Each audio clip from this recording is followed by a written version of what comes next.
Commander Jiho stood on the bridge of the peacekeeping vessel Harmony's Dawn, watching the stars streak past the viewport. He had been a peacekeeper for 12 years, and in that time he had stopped 3 wars before they could truly begin. His crew trusted him completely. Captain Hannah managed the ship's operations with quiet efficiency. Lieutenant Sung handled communications with a quick mind and quicker fingers. Engineer Mina kept their aging vessel running despite its constant complaints. They were in the Veltar sector now, a region of space where tensions ran hot between the powerful Valkyrie, the Empire, and the dozens smaller colonies that wanted freedom. Jiho had been mediating for 6 weeks, making slow but steady progress. The Valkyrie were aggressive and proud, but they respected strength when they saw it. The colonies were desperate and angry, but they trusted Earth's reputation for fairness. Everything changed on the 43rd. Day of negotiations. The Valkyrie ambassador arrived at the meeting with armed guards, which violated protocol. Jiho remained calm, asking politely for an explanation. The ambassador's face was cold as ice when he spoke. He accused Jiho of secretly supporting the rebels, of passing them intelligence about Valkyrie fleet movements, being a spy disguised as a peacekeeper. Ji-Ho denied everything because it was not true. He had followed every rule, maintained perfect neutrality, and documented every single communication. Lieutenant Sung immediately began transmitting their records back to Earth Command, proving their innocence. But the Valkyrie ambassador was not interested in truth. Within hours, everything spiraled out of control. Admiral Tae-won, commander of Earth's outer fleet stationed nearby, responded to the Valkyrie accusations not with defense but with agreement. He announced that Jiho had gone rogue, that Earth disavowed his actions, and that justice would be served immediately. Captain Hannah could not believe what she was hearing. She tried to contact Earth's civilian government, but all channels were suddenly blocked. TI-1's ship surrounded the Harmony's Dawn. The Admiral appeared on their view screen, his face showing no emotion. He declared that a military tribunal had found Jiho guilty of violating the non-interference directive. The sentence was execution by spacing, to be carried out immediately and broadcast across all known space as proof of Earth's commitment to galactic law. Jiho understood then what had happened. Tae-won had been bought by the Valkyrie. This was not justice. This was murder dressed in legal robes. But understanding did not help him now. His crew refused to surrender him. Hannah drew her sidearm and stood between Jiho and the boarding party that had materialized on their bridge. Sung locked down all ship systems, desperately trying to buy time. Mina triggered the distress beacon, knowing it would take weeks for anyone to respond. They fought like lions, but they were only 4 people against 40 armed soldiers. The soldiers wore Earth uniforms, but they moved like mercenaries. They stunned Hannah first, then Sung when he tried to rush them. Mina managed to crack one soldier's helmet before she was knocked unconscious. Jiho did not resist. He walked forward calmly, hands raised, and asked only one thing. He wanted his crew spared. Tae-won agreed with a smile that did not reach his eyes. They dragged Jiho to the airlock while cameras recorded everything. The broadcast went out to every inhabited world in the galaxy. Velkar stations played it on repeat. Neutral worlds watched in horror. Human colonies received it with growing fury that their governments struggled to contain in the airlock. Jiho was given 30 seconds to make a final statement. He did not plead for his life. He did not curse his executioners. Instead, he spoke directly to the camera, his voice steady and clear. My name is Commander Jiho of Earth. I have served as a peacekeeper for 12 years. I have never broken my oath. I have never betrayed my principles. What happens here today is not justice, but I do not fear death. I fear only that my people will forget who we are. We are peacekeepers. We chose this path because we believed in something better. Don't let them take that from you. Don't let anger make you less than what we can be. Then he paused, and something shifted in his expression. It was not fear. It was not resignation. It was something harder, colder, more certain. But if they do this again, Jiho said quietly, if they touch another peacekeeper, another human trying to do what is right, then I hope my people remember something else too. We chose peace. We were not born to it. And what we chose, we can unchoose. The airlock opened. Jiho was expelled into the void of space. The cameras captured every second until his body stopped moving. Taewon terminated the broadcast with satisfaction. He contacted the Velkari ambassador and confirmed that their arrangement was complete. Money would be transferred to secure accounts.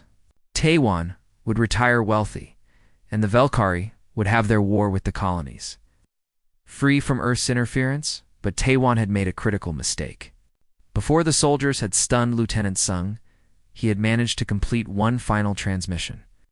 Everything had been sent back to Earth, not just the official records proving Jiho's innocence, but also the private communications between Taewon and the Velkari, bank transfers, meeting logs, bribes, conspiracies, all of it on Earth. Defense Minister Jae Sung received Sung's transmission in his office overlooking the Pacific Ocean. He watched the execution 3 times, his face growing harder with each viewing. Then he watched the evidence of Taewon's betrayal. When he was finished, he sat in silence for 10 minutes. Finally, he activated his secure communicator and sent 3 messages. 1 to Fleet Admiral Murray, commander of Earth's home fleet. 1 to Intelligence Director Haeon, who controlled humanity's vast network of spies and operatives. 1 to General Daeho, who led Earth's most elite military units. Each message contained only 5 words. Activate protocol, broken arrow, no restraint, across Earth.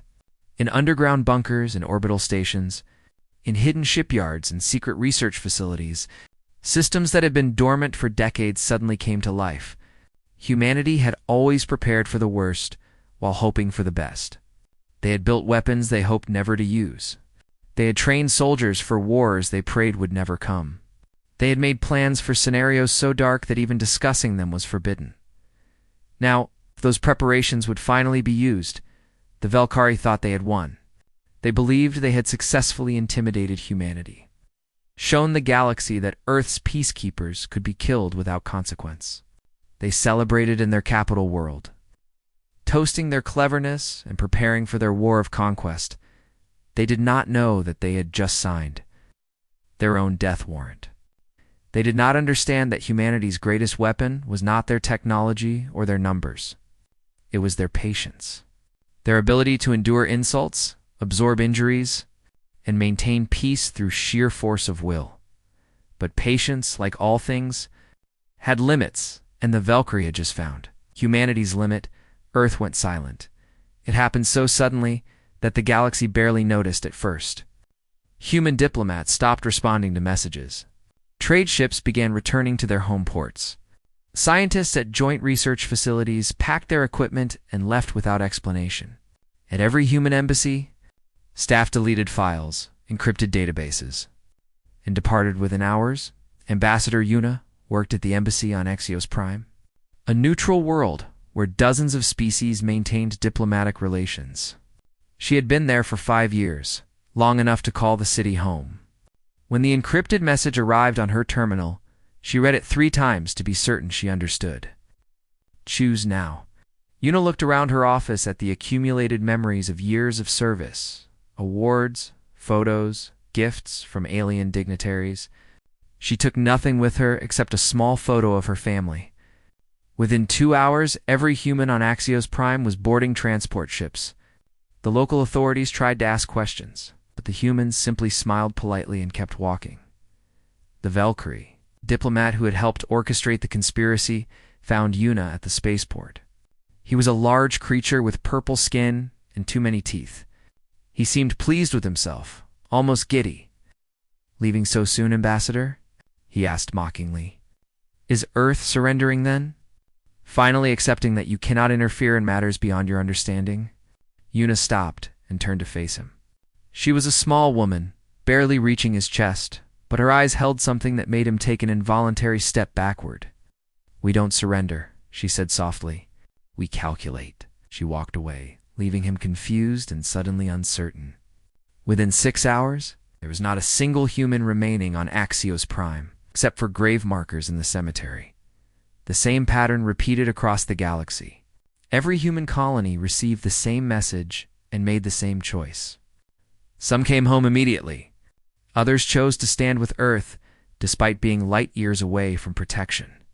But all of them understood that something fundamental had changed. On Earth, in a facility buried 3 kilometers beneath the Rocky Mountains, the War Council convened. The room was called the Crucible, and it had been built during humanity's first expansion into space, when they feared alien invasion. It had never been used for its intended purpose until now. Defense Minister Jae-sung stood at the head of the circular table. Around him sat the most powerful people in Earth's military apparatus. Fleet Admiral Murray commanded hundreds of warships. Intelligence Director Hain controlled information networks that reached into every major civilization. General Daeho led ground forces that had trained for every possible scenario. There were others too, specialists in cyber warfare, biological systems, economic manipulation, and technologies the galaxy did not know existed. The evidence from Lieutenant Sung played on the holographic display in the center of the table. They watched Jiho die. They watched Taewon's betrayal. They examined the financial records showing Valkyrie bribes. They analyzed communication intercepts proving the conspiracy went deeper than just one admiral. When the presentation finished, Jae-sung spoke. Commander Jiho was murdered. Not killed in battle, not lost in an accident. Murdered by our own people who were bought by our enemies. The question before us is simple. How do we respond? Fleet Admiral Murray spoke first. She was an older woman with gray hair and eyes that had seen 3 colonial wars. Conventional response would be to arrest Taewon, prosecute him, and demand reparations from the Valkyrie. But that would take years. Trials, debates, legal procedures, and in the end, nothing would really change. Agreed, said Intelligence Director Hayan. He was younger, thin, with the look of someone who spent too much time staring at screens. The galaxy would see it as weakness. They would learn that humans can be killed if you are clever enough about it. Other species would test us, push boundaries. We would spend the next century defending our people from attacks that we taught the galaxy were acceptable. General Daeho leaned forward. He was a massive man with scars on his face and hands. Then, we respond with overwhelming force. We show them that touching a human, any human, brings consequences beyond their imagination. We make an example that will last 1,000 years. There was silence around the table. Everyone knew what he was suggesting. It meant war. Real war. Not the small conflicts humanity had fought before, but total war against a major galactic power. It would cost lives, resources, perhaps even Earth's reputation as the peaceful species. Jae-sung looked at each of them in turn. Vote, he said simply. Every hand rose. The decision was unanimous. Then we proceed, Jae-sung said. Director Hain, you will infiltrate and dismantle every Valkyrie system. Admiral Murray, you will prepare the fleet for total war. General Daeho, you will ready ground forces for invasion if necessary. We will not seek justice through courts. We will deliver it ourselves. He paused, then continued. But first, we will make them afraid. We will let them sit in their victory and wonder why we are so quiet. We will let them imagine what we might do. Fear is a weapon, and we will use it before we use anything else. The orders went out immediately. Earth's borders closed completely. Every approach to the Sol system was suddenly blocked by defensive satellites that appeared seemingly overnight. Ships trying to enter were turned away with a single message. Sol system closed until further notice. The Galactic Council tried to contact Earth's government. The Thalon Consortium sent their most senior envoy. The Mechari Collective offered to mediate. The Orion League requested an emergency meeting. All were refused entry. All received the same response. Justice is coming. Just 2 words, but they spread across the galaxy like a virus. Species that had never feared humans before suddenly wondered what those words meant. Analysts tried to predict Earth's response. Would they seek economic sanctions? Political isolation? Military retaliation? No one could agree because humanity had never done something like this before. The Valkyrie. Now, leadership met in their Grand Council chamber on their homeworld. They were less worried than curious. They had expected angry words, perhaps some trade restrictions, maybe even a small military confrontation at the border. But this silence was unexpected. The Velkhari Emperor was an ancient creature, centuries old, who had ruled during their species' greatest expansion. He did not fear Earth. Humans were new to the galactic stage, barely 3 centuries since first contact. They had some clever technology and admirable determination, but they were not warriors. They were peacekeepers, diplomats, builders. Let them sulk, the Emperor said dismissively. They will return when they realize the galaxy does not stop for their hurt feelings. His advisors agreed because disagreeing with the Emperor was dangerous. But some of them remembered stories from human history, accounts of their wars before they reached the stars, descriptions of what humans did when they stopped being peaceful. Those advisors said nothing, but they began quietly moving their families to distant colonies. Just in case. On Earth, the population did not panic. They did not riot or demand immediate action.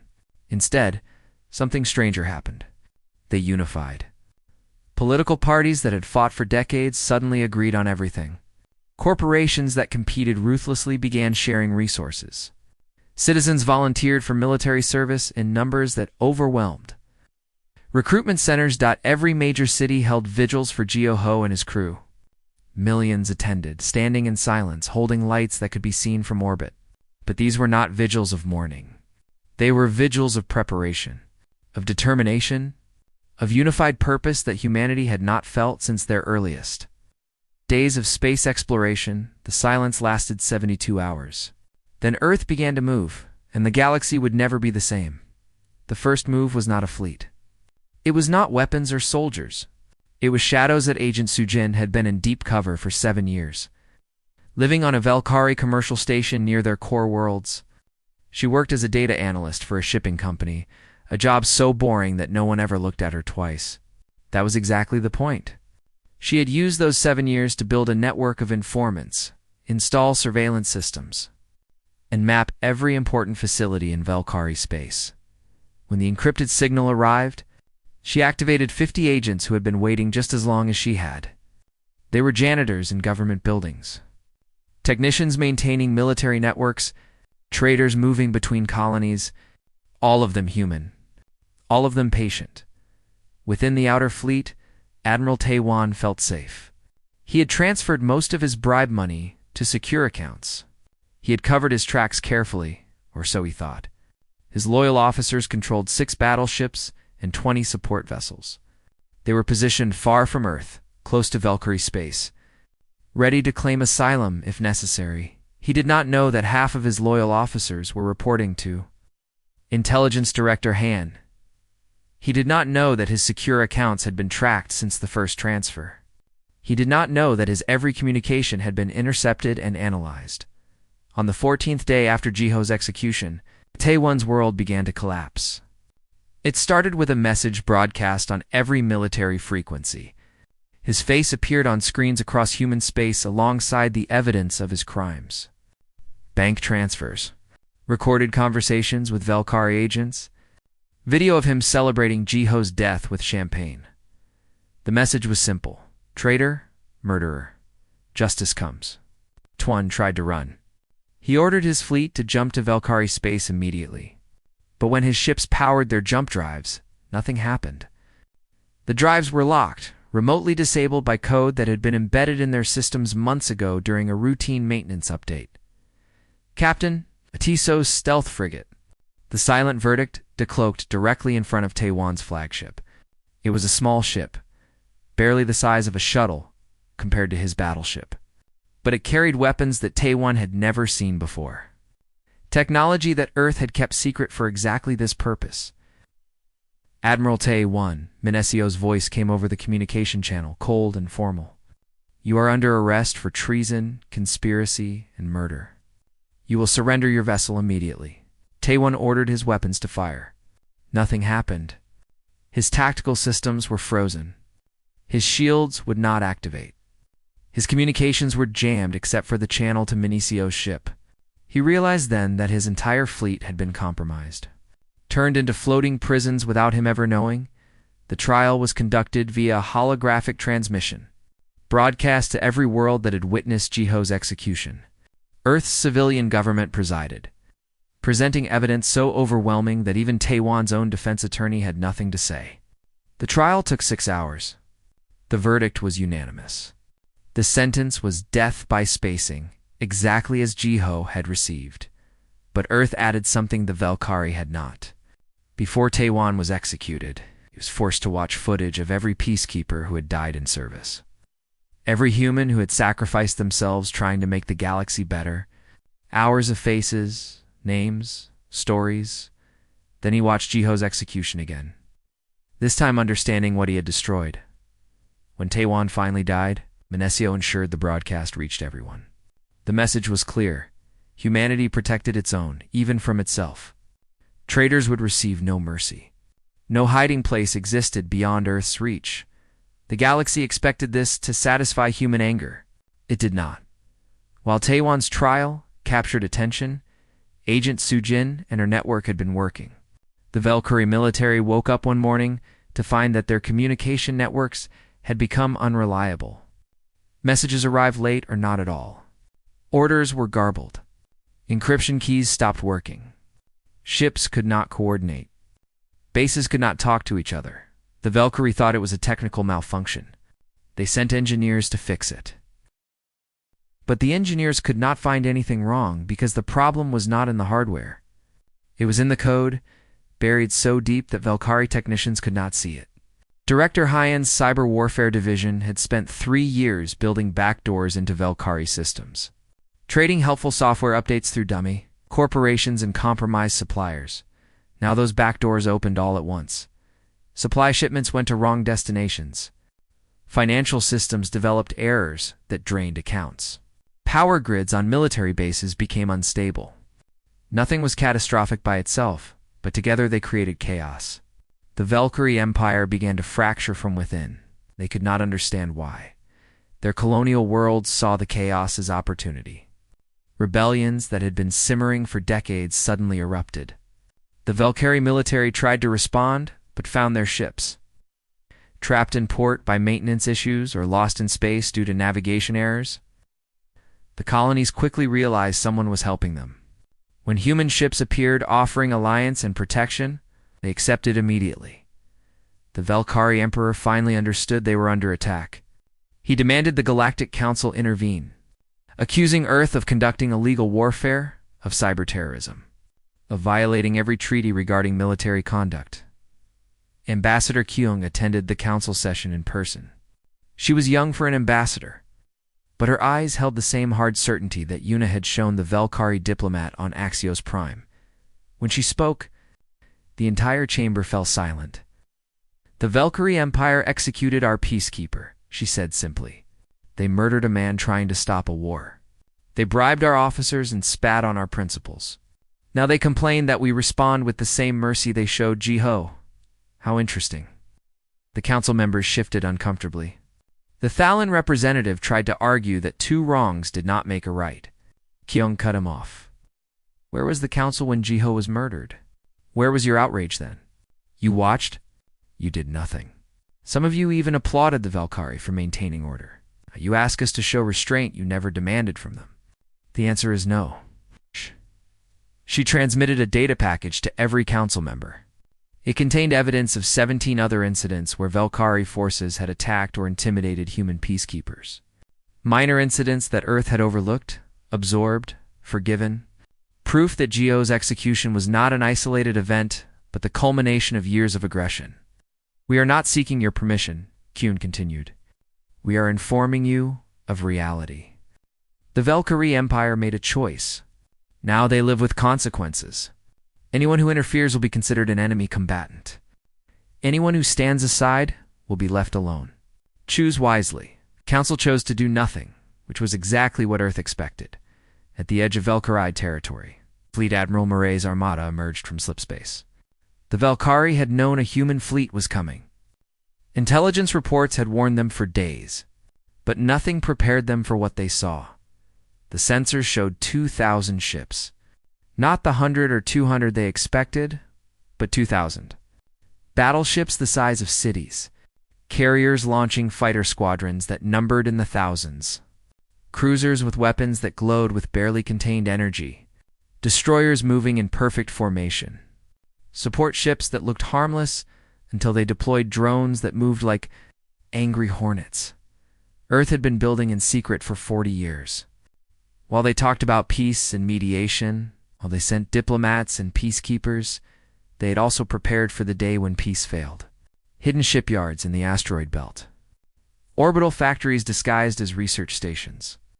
Mining operations that extracted resources for warships. Instead of colony ships, the Valkyrie had thought themselves ready for war. They had a powerful fleet, veteran crews, advanced technology, but they had never faced an enemy that prepared for war while praying it would never come. They had never fought an enemy that spent decades building weapons specifically designed to counter their strengths and exploit their weaknesses. Admiral Array sent one message to the Valkyrie fleet commander. You have 30 minutes to surrender. After that, we take what we want. The Valkyrie chose to fight. It was the last mistake their empire would ever make. The Battle of Crimson Expanse began at dawn. Though in space, dawn was only a poetic idea. The Valkyrie fleet numbered 800 ships, their finest vessels commanded by their most experienced officers. They had fought and won dozens of wars. They believed they could win one more. They were wrong. Captain June commanded the carrier group that opened the engagement. His flagship, the Eternal Watch, launched 3,000 combat drones in the first 60 seconds. But these were not the simple drones the Valkyrie had encountered before. These drones had adaptive artificial intelligence that learned from every engagement, shared information instantaneously, and coordinated attacks with precision no living pilot could match. The Valkyrie point defense systems shot down the first wave of drones easily. The second wave adjusted, approaching from different angles. The third wave exploited the gaps the second wave had found. By the fourth wave, the drones were moving in patterns that seemed almost alive.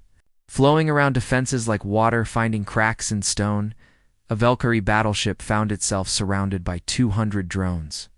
Each one small and individually harmless. Then they all fired at once, their weapons synchronized to hit the exact same point on the shields. The shields collapsed. The drones poured through and began cutting into the hull like surgical instruments. Within minutes, the battleship was a floating wreck. Commander Yunji led the battlecruiser squadron that hit the Valkyrie fleet's right flank. Her ships used weapons that humanity had developed in secret. Technology based on theories that most species considered impossible. Gravity manipulation. Not the crude gravity plating used on ships, but weaponized gravitational fields that could be projected across thousands of kilometers. A Valkyrie cruiser found itself suddenly weighing 1,000 times more than it should. Its hull began to compress under forces it was never designed to withstand. Metal shrieked. Bulkheads collapsed. The crew died before they understood what was killing them. Another ship experienced the opposite. Zero-gravity fields that tore it apart from internal stress as different sections experienced different gravitational pulls. The Valkyrie. Admiral tried to adapt his tactics, but he was fighting an enemy that had studied his species for decades. Every maneuver he attempted had been predicted. Every formation he deployed had a counter already prepared. It was not a battle. It was an execution carried out with mathematical precision. After 6 hours, the Valkyrie fleet was shattered. Half their ships were destroyed. Most of the rest were crippled. The survivors fled in disorder, jumping to random coordinates just to escape. Admiral Murray let them go because she wanted survivors. She wanted them to spread stories of what happened when you touched humanity's peacekeepers. The galaxy watched the battle through intercepted transmissions and long-range sensors. What they saw terrified them. Not because of the violence, wars happened all the time, but because of the efficiency. Humanity fought like a machine, cold and perfect, wasting nothing and missing nothing. There was no honor in it, no glory, just relentless mathematical destruction. The Thalan Consortium's envoy superior requested an emergency meeting with Earth's government. He was allowed to enter the Sol system, the first non-human permitted since the Silence began. He traveled to Earth's surface and was taken to meet General Deho in a military facility outside Geneva. The general was a huge man with kind eyes that did not match his reputation. He offered the envoy tea and spoke politely about weather and art. The envoy finally interrupted, unable to contain himself. "You must stop this," the envoy said desperately. "The war with the Velkhari has gone far enough. You have made your point. Show mercy now before you destroy them completely." Deho sipped his tea slowly. Where was mercy when Jeho begged for his life? Where was your urgent mission then? I do not recall the Thalan Consortium rushing to Earth demanding the Velkhari show restraint. "This is different," the envoy protested. "You are winning. You have the power to end this without more bloodshed." "We have always had the power," Deho said softly. "That was never the question. The question was whether we would use it. You taught us the answer to that question. You and the Velkhari and everyone who stood by and watched our Peacekeeper die." The envoy tried different arguments. He spoke of galactic stability, of trade relationships, of the danger of setting violent precedents. Deho listened patiently to all of it. When the envoy finally ran out of words, the general set down his tea and spoke. He called this violence excessive. "You want us to stop? But consider what restraint truly means. For 3 centuries, we have absorbed insults. We have overlooked attacks. We have forgiven betrayals. We did this because we believed in something better than endless war. We believed other species would learn from our example." He stood and walked to the window, looking out at the city below. "Instead, you learned that humans could be killed without consequence. You learned that our peacekeepers were easy targets. You learned that Earth's patience was weakness, to be exploited. So now we teach a different lesson. We show you what restraint actually costs." The envoy left Earth with no promises, no agreements. Only a warning to deliver to the Galactic Council: stay out of humanity's way. The Velkhari leadership retreated to their fortress world of Calderon, a planet protected by orbital defense platforms, ground-based shield generators, and an army of 2 million soldiers. They believed they were safe there, that even if humanity won in space, they could not take a fortified world without suffering, casualties that would break their will to fight. Colonel Tehi proved them wrong. She led the orbital assault teams, soldiers who had trained for decades in the hardest environments humanity could create. They did not land ships on the planet's surface. Instead, they used drop pods that fell from orbit like meteors, each one carrying a squad of troops and powered armor that turned soldiers into walking tanks. The Velkhari defense systems shot down thousands of pods, but 10,000 more got through. They landed in perfect formation surrounding key installations, cutting off communication hubs, isolating military bases from each other. Within 30 minutes of the first landing, Calderon's defense network was in chaos. The Velkhari fought hard. They were defending their homeworld, fighting for their families and their future. But they were fighting an enemy that moved faster, hit harder, and coordinated better than anything they had faced. Human soldiers advanced through cities like a flood. It's unstoppable and relentless. 6 hours after the first pod landed, Tehi's troops breached the Imperial Palace. They found the Velkhari High Command huddled in a reinforced bunker, protected by the last of their elite guards. The guards died quickly. The High Command surrendered without firing a shot. The invasion became legend. Other species studied the recordings, trying to understand how it had happened so fast. The answer was simple but terrifying. Humanity had been preparing for exactly this scenario since the day they learned the Velkhari existed. Every building layout, every defense system, every tactical doctrine, all of it had been studied, analyzed, and countered before the first human soldier ever set foot on Velkhari's soil. Engineer Mina, the sole survivor of the Harmony's Dawn who had been on leave during Geo's execution, turned to Earth a different person. She had spent weeks in mourning, unable to accept that her crew, her friends, her family were gone. But slowly, mourning turned to resolve.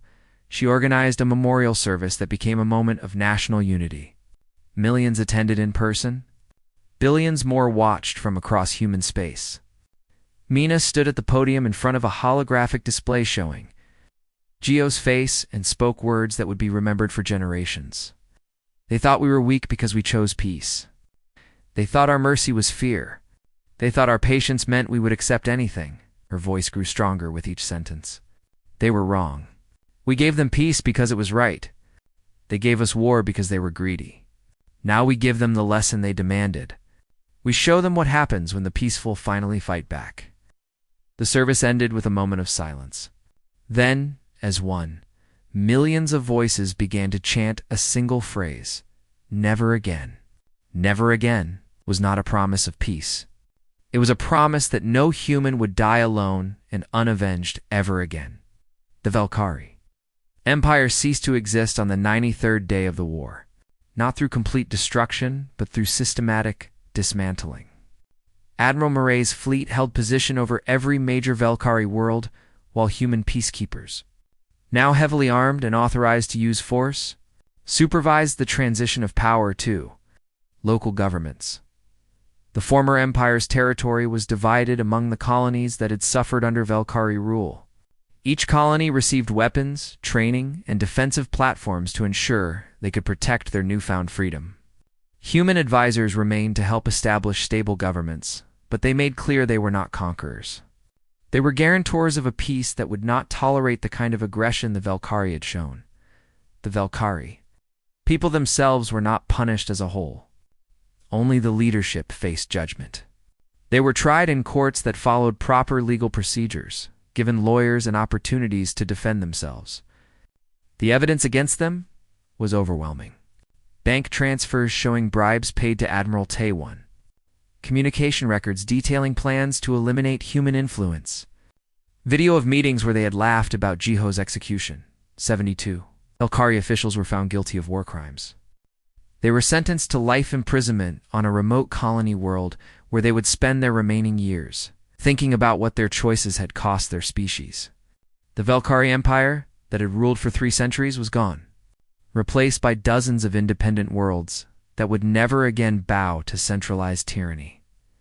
The Galactic Council convened an emergency session to address Earth's actions. There were calls for sanctions, demands for reparations, accusations of war crimes, and excessive force. Several species filed formal complaints claiming humanity had violated interstellar law. The session was expected to result in Earth's isolation from galactic affairs. Fleet Admiral Murray attended in person, arriving aboard a battleship that dwarfed the council station. She walked into the chamber in full dress uniform, her chest covered with medals from 3 decades of service. She carried no notes and no data pads. She did not need them. The council president, a bird-like creature from the Thalan Consortium, called the session to order and began reading the list of charges against humanity. Excessive violence, disproportionate response, violation of sovereignty, unprovoked aggression. The list went on for 20 minutes. When he finished, Murray stepped forward to the central podium. She did not ask permission to speak. She simply began. "You are correct," she said, her voice carrying clearly through the chamber. "We used excessive force. We responded disproportionately. We violated sovereignty. We were aggressive. All of this is true." The chamber erupted in shocked conversation. Species began preparing victory statements. Ready to condemn Earth? Murray waited for silence, then continued. "But you created the precedent." She activated the holographic display and showed Jiho's execution. Every council member had seen it before, but watching it again in this context was different. They saw a man begging for his life. They saw him spaced like garbage. They saw the Valkyrie celebrating. "This man was a peacekeeper," Murray said quietly. "He violated no laws. He betrayed no trusts. He was murdered for political convenience, and you did nothing." Not one species objected. Not one government demanded justice. "You taught us that human lives have no value in your eyes." She changed the display to show the evidence of the 17 other incidents where Valkyrie forces had attacked or intimidated human peacekeepers. For 30 years they pushed. For 30 years we absorbed it. We forgave. We overlooked. We tried to maintain peace. and you called this wisdom. You praised our restraint. You told us we were the moral example the galaxy needed. The display changed again, showing battle footage from the war. Then they murdered Ji-Ho, and you expected what? That we would file a complaint?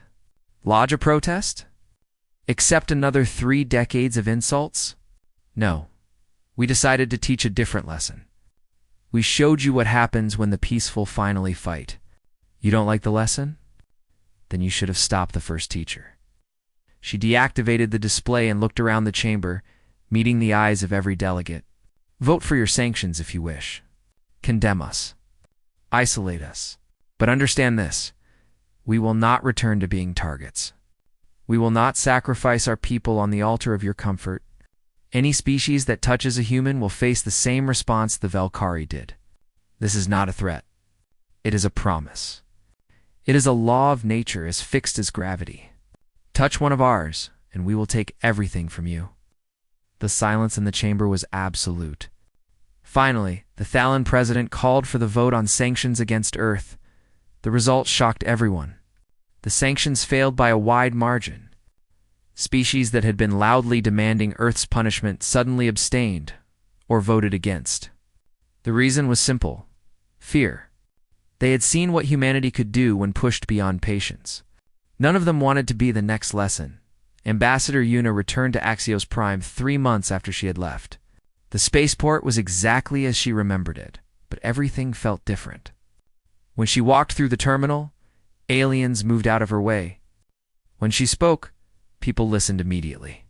When she made requests, they were fulfilled without debate. Dozens of smaller species approached her. With proposals for defensive pacts with Earth, they wanted protection against larger predatory civilizations.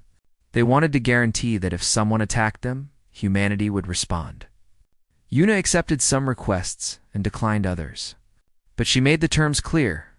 Earth would protect those who could not protect themselves. But Earth would not tolerate aggression from anyone, including those it protected. On Earth, Defense Minister Jae Soon oversaw a massive construction project in orbit. They were building a monument using the salvaged hull of the Harmony's Dawn. The ship had been recovered from space, each piece carefully collected and preserved. Now it was being assembled into a structure that would orbit Earth. Forever, the interior of the monument was a garden containing plants from every world. Ji-Ho had visited during his peacekeeping missions. Flowers from colonies he had saved from war, trees from worlds where he had mediated disputes, vines from stations where he had stopped conflicts before they could begin. It was a living memorial to what he had fought for and what humanity had lost when he died. They named it the Sentinel's Rest. It was not just a memorial to Ji-Ho, but to all peacekeepers. All humans who had died trying to make the galaxy better. A place to remember that peace was not weakness, but a choice made by those strong enough to avoid fighting. And a reminder of what happened when that choice was no longer respected. Agent Sujin returned to Earth after 7 years in deep cover. She debriefed before the War Council in the Crucible, presenting intelligence on 3 other potential threats to human interests. The Kryn Federation was testing human borders with unauthorized surveys. The Mordax Collective was attempting to recruit human scientists for weapons development. The Ashkari clans were spreading anti-human propaganda in neutral territories. When her presentation finished, Zhang asked a single question: "How long until you're ready to address these threats?" "I can be back in position within a month," Sujin replied. "Full network reactivation within 3 months." "Then go," Jae-Sung said. "And make sure they understand the lesson before we need to teach it again." She left that day, disappearing back into the shadows where humanity's watchers lived and worked, ensuring that Gio's sacrifice would mean something. Captain Minsio's ship, the Silent Verdict, patrolled the outer territories where human colonies bordered regions of lawless space. Pirates and raiders had operated there for decades, preying on vulnerable ships and isolated stations. But since the war, pirate activity had dropped by 90%. Most had simply left the region, unwilling to risk encountering human warships. Minesio was reviewing patrol reports when her communications officer alerted her to a distress call. A small mining colony on an asteroid was under attack by raiders demanding tribute. The colony had 53 inhabitants, mostly families trying to make a living in difficult conditions.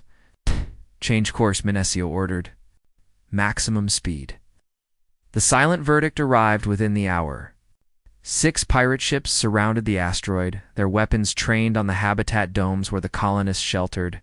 The pirates were from a species called the Ven, reptilian creatures known for their cruelty and their willingness to kill when they did not get what they wanted. Min-SEO opened a general broadcast channel. Her voice was calm and professional, the same tone she had used when arresting Admiral Taewon. This is Earth Vessel's silent verdict. You have 30 seconds to withdraw or be destroyed. We are peacekeepers. We don't ask twice. The pirate leader responded with laughter and obscenities. He said humans were weak, that one small frigate could not fight 6 ships, that Earth's reputation was built on lies and propaganda. Min-SEO did not respond with words. She fired once. A single gravity torpedo that crushed the pirate flagship like a tin can. The other 5 ships immediately powered their engines and jumped to slip space. Fleeing as fast as their systems could manage, the colonists sent messages of gratitude. Minesio acknowledged them politely but did not stay long. There were other colonies, other patrols, other duties. The work of peacekeeping continued, but now everyone knew that human peacekeepers carried not just good intentions, but the full weight of Earth's military power. The galaxy learned its lessons slowly but thoroughly.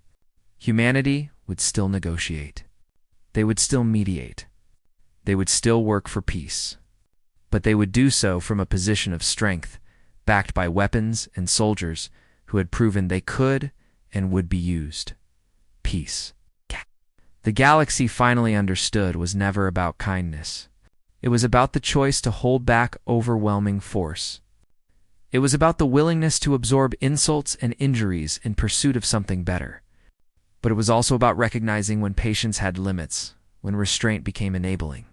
When peace required the credible threat of war, humanity had taught that lesson at a cost the Velkari Empire could never repay. And now, in the silence that followed the storm, the galaxy learned to be more careful about who they threatened, who they mocked, and who they murdered. Because humans remembered. And humans, once pushed far enough, did not stop until the lesson was learned.